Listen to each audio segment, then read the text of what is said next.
ಇನ್ನು ದೈವ ನರ್ತಕರ ವೃತ್ತಿಯ ಕುರಿತಂತೆ ದೈವ ನರ್ತಕ ಮುಖೇಶ್ ಪಂಬದ ಅವರು ಇಂದು ಮಂಗಳೂರಿನಲ್ಲಿ ತನ್ನ ಮನದಾಳದ ಮಾತನ್ನ ಹೇಳಿದ್ದಾರೆ. ಕಾಂತಾರ ಚಿತ್ರದ ರಿಷಬ್ ಶೆಟ್ಟಿ ಹರಕೆ ನೇಮೋತ್ಸವ ವಿವಾದ ಕುರಿತಂತೆ ಮಂಗಳೂರಿನ ಬಾರೇಬೈಲ್ನಲ್ಲಿ ನಡೆದಿರುವಂತಹ ಜಾರಂದಾಯ ಬಂಟ ಮತ್ತು ವಾರಾಹಿ ಪಂಜುಳ್ಳಿ ದೇವಸ್ಥಾನ ಆಡಳಿತ ಸಮಿತಿ ಸುದ್ದಿಗೋಷ್ಠಿಯಲ್ಲಿ ಭಾಗವಹಿಸಿದ ಅವರು ಬಳಿಕ ಮಾಧ್ಯಮಗಳಿಗೆ ತನ್ನ ಹೇಳಿಕೆ ನೀಡಿದ್ದಾರೆ. ನನಗೆ ಸರ್ಕಾರ, ಕೋರ್ಟು, ಕಚೇರಿ ಎಲ್ಲವೂ ಕೂಡ ದೈವ, ಬೇರೆ ಯಾವುದೂ ವಿಷಯ ಇಲ್ಲ. ನನಗೆ ನಾನು ಇರುವುದು ಬಾಡಿಗೆ ಮನೆಯಲ್ಲಿ. ನಮ್ಮ ಮನೆ ಹೇಗಿದೆ ಎಂದು ಬೇಕಾದರೆ ನೀವೇ ಬಂದು ನೋಡಬಹುದು. ನನ್ನ ಅಜ್ಜ, ನನ್ನ ಪಿಜ್ಜ ಮತ್ತು ನನ್ನ ಮಾವ ಎಲ್ಲರೂ ದೈವ ನರ್ತಕರಾಗಿದ್ದರು. ಅವರು ಮಾಡಿಕೊಂಡು ಬಂದಿರುವ ಕೆಲಸವನ್ನೇ ನಾನೂ ಮಾಡಿಕೊಂಡು ಬರ್ತಾ ಇದ್ದೀನಿ.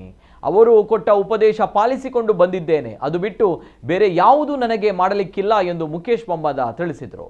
ಸರ್ಕಾರ ಮತ್ತು ಕೋರ್ಟು ಕಚೇರಿ ಎಲ್ಲ ದೈವವೇ ಮತ್ತು ಬೇರೆ ಯಾವುದು ವಿಷಯ ಇಲ್ಲ ನಮಗೆ.